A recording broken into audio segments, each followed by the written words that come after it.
رب اپنے نوری فرشتوں کو حکم دیتا ہے، فرشتوں میرے اس بندے نے میری رضا کی خاطر روزہ رکھا، میرا قرب حاصل کرنے کے لیے، میری رضا پانے کے لیے، میری رضا پانے کے لیے کہ میرا خدا مجھ سے راضی ہو جائے، فرمایا کہ میری رضا پانے کے لیے اس نے روزہ رکھا، 70,000 فرشتوں کا لشکر تیار ہو جائے۔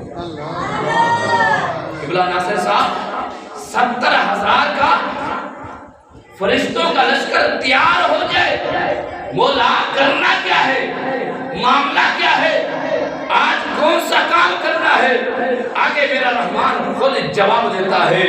اب جواب سنیے، دل کی تختی پر لکھنے کے قابل ہے، اور اس کو لکھ کر ہمیں اس ماہ مقدس کے شان اور اس کا احکام اور اس کے مقدس لمحات کو لینا ہوگا، خدا کی رضا کو حاصل کرنا ہوگا۔ فرمایا فرشتوں ایک 70,000 کا لشکر تیار کر لو، مولا تیار کر لیا ہے۔